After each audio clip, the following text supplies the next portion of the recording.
But what I did, and a lot of people, especially the women, said, I'm out. I'm quitting. This is not for me. We're going to shift.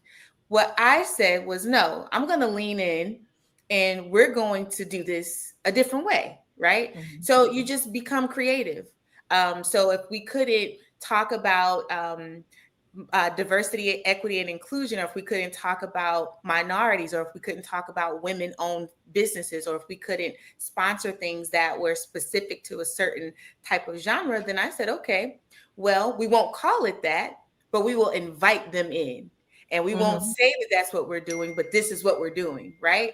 Because when you do it that way, it's just like LaShawn said, you are playing within their rules. You're staying within the confines. You're not being, blatantly disobedient, if you will, but you're still serving a purpose, and you're still meeting the needs of the small business community.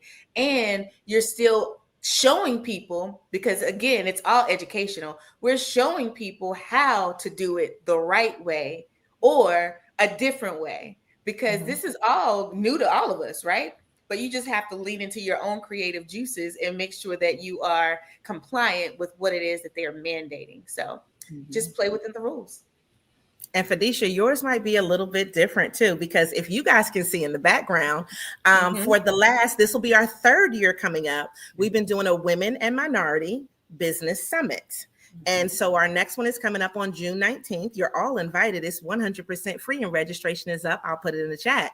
And so when we discussed this year, I was like, well, do we need to change the name? And so as you can see, she's got it up. So Felicia, what's been your take on it, dealing with it from being in the community college system, but also within the constraints of the Small Business Center network? Yeah. So first and foremost, we serve everyone. Absolutely everyone. And I'm actually going to go back a little bit in my own career. A few years ago, before I came into the Small Business Center, I was actually with Workforce Development. And being in that arena, one of the things that I often had to counsel employers on, and this was large employers, new companies that were moving into our area, into our communities, that we have to be all inclusive in how we position things, that our jobs, when we put them out there to the forefront. One of the things that we have to do is acknowledge that it is open to all, because by virtue of the way that people write job descriptions, sometimes it excludes other people. And it didn't even matter, it could exclude me just by virtue of it saying a type of job.